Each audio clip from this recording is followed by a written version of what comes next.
Paz e graça, hoje nós vamos estar falando sobre responsabilidade pessoal, que está ali em Ezequiel no capítulo 14. Há momentos na história em que Deus não está apenas tratando indivíduos em si, mas também confrontando uma geração inteira. Existem períodos em que a corrupção de uma sociedade se torna tão profunda que o juízo de Deus deixa de ser apenas uma advertência e passa a ser uma realidade. Ezequiel viveu exatamente um desses momentos. Jerusalém havia se afastado de Deus, o povo possuía o templo, conhecia a lei, tinha uma história toda marcada por alianças, profetas e manifestações da presença de Deus, mas havia permitido que outra coisa ocupasse o centro da sua devoção. Por isso Deus diz a Ezequiel, lá no versículo 3 do capítulo 14, estes homens ergueram ídolos no coração. Essa expressão é extremamente significativa. O problema de Israel não começava nos altares visíveis, mas no altar invisível do coração. Antes de existir uma idolatria nas mãos, existia uma idolatria na alma. Antes do homem se curvar diante de uma imagem, ele já havia se curvado interiormente diante de uma outra coisa. O coração havia mudado de Senhor.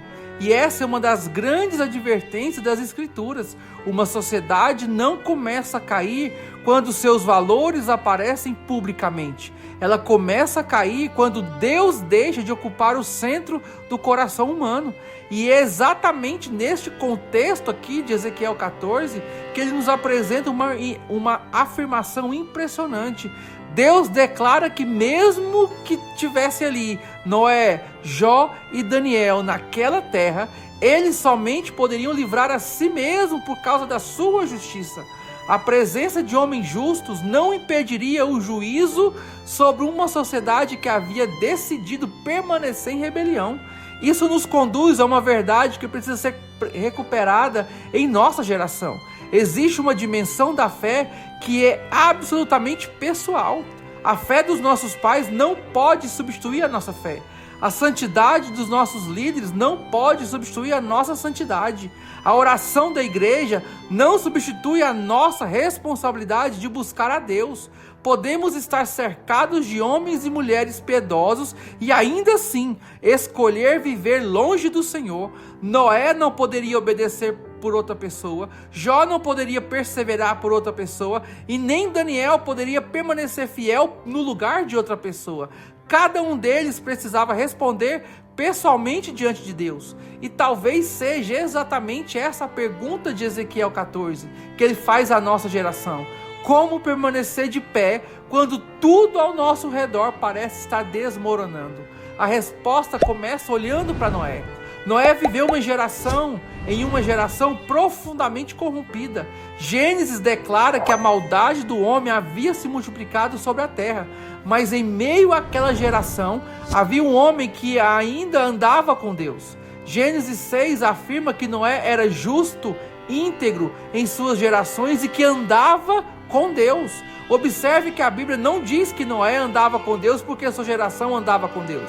Pelo contrário, ele andava com Deus justamente quando sua geração havia abandonado os caminhos do Senhor.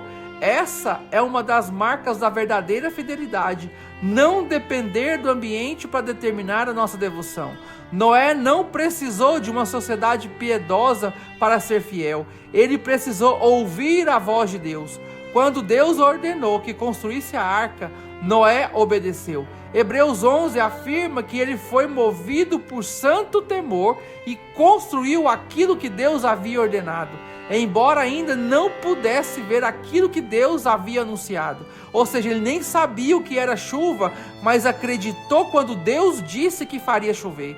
Imagine a rotina daquele homem. Durante anos ele trabalhou naquilo que Deus havia mandado. Enquanto outros viviam normalmente, Noé construía. Enquanto outros provavelmente questionavam, Noé continuava construindo. Enquanto outros não viam razão de acreditar, Noé permanecia construindo. Ele não sabia o dia exato do juízo, mas sabia que Deus havia falado e iria cumprir sua palavra. Existe uma profunda teologia na rotina de Noé. A fé verdadeira não é demonstrada apenas em grandes momentos. ela é demonstrada na obediência repetida dos dias comuns. Noé martelava porque Deus havia mandado. Noé construía porque Deus havia falado. Noé perseverava porque Deus havia dito isso. E enquanto trabalhava, ele anunciava a justiça de Deus. Pedro o chama de pregador da justiça. Noé não ficou esperando o juízo de braços cruzados. Ele esperou trabalhando. Esta talvez seja uma das imagens mais importantes para a igreja de hoje. Nós não fomos chamados para fugir da nossa geração, mas para permanecer fiéis dentro dela. Não fomos chamados para abandonar nossa missão porque a cultura está se tornando mais hostil. Fomos chamados para continuar construindo aquilo que Deus nos ordenou enquanto aguardamos aquilo que Deus prometeu. A arca tornou-se a provisão de Deus para Noé e toda a sua família. E quando chegou o momento, Deus disse: entra na arca, tu e toda a tua família. A fidelidade de Noé teve consequências dentro de sua casa. Hebreus diz que pela fé, Noé construiu uma arca para salvar sua família. Isso nos lembra que responsabilidade pessoal não significa individualismo. Eu sou responsável diante de Deus pela minha fé, mas a minha fidelidade também influencia aqueles que estão ao meu redor. Um pai fiel influencia sua casa, uma mãe fiel influencia seus filhos. Um homem que teme a Deus estabelece uma atmosfera diferente dentro de sua família. Uma mulher que busca o Senhor pode transformar o ambiente espiritual da sua casa. Noé não podia crer no lugar de sua família, mas sua fé criou um ambiente no qual sua família foi preservada porque creu naquilo que Noé pregava. E então encontramos Jó, outro nome citado em Ezequiel 14. Se Noé representa a fidelidade antes do juízo, Jó representa a fidelidade durante o sofrimento. Jó era um homem justo. A Bíblia faz questão de apresentar seu caráter antes de apresentar sua dor. Ele temia a Deus, desviava-se do mal e cuidava espiritualmente de sua família. Então tudo um dia mudou. Jó perdeu tudo, seus bens, seus filhos, sua saúde, e talvez a maior dor de Jó não tenha sido apenas aquilo que perdeu, mas o fato de não compreender por que aquilo estava acontecendo. É possível suportar uma dor quando conhecemos sua razão. O difícil é permanecer quando não conseguimos encontrar uma explicação. Jó nos ensina que fé não significa compreender tudo o que Deus está fazendo. Há momentos em que Deus não responde todas as nossas perguntas, mas Ele se revela no meio delas. Jó queria respostas, mas recebeu algo maior do que elas. Recebeu uma revelação mais profunda de Deus. Por isso ele declara: eu te conhecia só de ouvir, mas agora os meus olhos te veem. Jó descobriu que conhecer Deus é mais importante do que compreender todos os caminhos de Deus. E aqui encontramos novamente a responsabilidade pessoal. Jó não podia controlar suas circunstâncias, mas podia controlar suas respostas diante delas. Ele podia continuar confiando, buscando e até mesmo esperando. Tiago utiliza a figura de um agricultor para falar sobre perseverança. O agricultor prepara a terra, lança a semente e espera pelas chuvas. Ele trabalha enquanto espera.